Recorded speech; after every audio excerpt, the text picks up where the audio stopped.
Mafia को रौंदने वाली सरकार चाहिए। माफिया को बुलडोजर से रौंदने वाली सरकार चाहिए और वह केवल डबल इंजन की भाजपा सरकार दे सकती है। हमें कटमनी वाली सरकार नहीं चाहिए। हमें तो इन नौजवानों के हाथों को कार्य देने वाली सरकार चाहिए। इन बहनों के लिए कार्य देने वाली सरकार चाहिए। बंगाल की संस्कृति को सम्मान देने वाली सरकार चाहिए। याद करिए, बांग्लादेश में हिंदुओं का कत्लेआम हुआ, ममता दीदी मौन रही। उनको भय था वो बोलेगी तो उनका वोट बैंक खिसक जाएगा, उनका वोट बैंक खिसक जाएगा। हमने विरोध किया, हमने विरोध किया। ये हिंदुओं पर अत्याचार स्वीकार्य नहीं, मुंहतोड़ जवाब देंगे। और बहनों और भाइयों, कांग्रेस भी मौन थी, वामपंथी दल भी मौन था, ममता दीदी भी मौन थी। इनको लगता था जैसे वहां कुछ हो ही नहीं रहा है। हमें इस प्रकार की तुष्टीकरण की पोषक सरकार नहीं चाहिए जो हमारे अस्तित्व के साथ खिलवाड़ करे, अराजकता को बढ़ावा दे। कहीं भी कोई ऐसी स्थिति नहीं होने देनी है।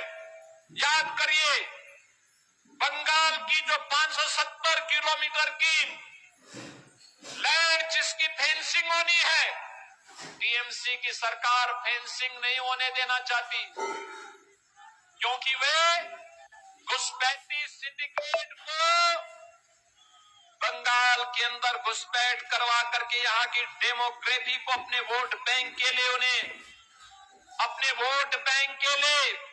उन्हें इस्तेमाल करना चाहते हैं। कहने के लिए तो टीएमसी नारा देती है मां माटी और मानुष की, लेकिन मां करा रही है। माटी घुसपैठियों के कब्जे में जा रही है और मानुष यहाँ का भयभीत है और सहाय जैसा दिखता है। बहनों और भाइयों, याद रखना, ये जंगल राज, ये अपराध, ये बंगाल के अस्तित्व के लिए एक संकट है, एक चुनौती है। हमें कभी देश को दिशा देने वाले बंगाल की इस पावन धरा का आह्वान करने के लिए मैं आया हूं। मैं आप सबका आह्वान करने के लिए आया हूं। बंगाल भारत की कल्चरल कैपिटल के रूप में जानी जाती थी। कल्चरल कैपिटल ऑफ इंडिया मानी जाता था बंगाल। भारत को एक नई दिशा देने वाला माना जाता था बंगाल। लेकिन कल्चरल कैपिटल से टीएमसी ने बंगाल को क्राइम कैपिटल बना दिया है। हमें क्राइम कैपिटल नहीं बनने देना है बंगाल की पावन धरा को। और यही कहने के लिए मैं आज आपके पास आया हूं। यहां पर कानून व्यवस्था लगभग ध्वस्त सी है, अराजकता चरम पर है। याद करिए, जहां पर न्यायिक अधिकारी भी सुरक्षित न हो, एक कॉमन मैन की क्या बात करते हैं आप? क्या बात की जा सकती है? आरजी कर मेडिकल कॉलेज में कैसी घिनौनी घटना घटित हुई थी, ममता दीदी मौन थी,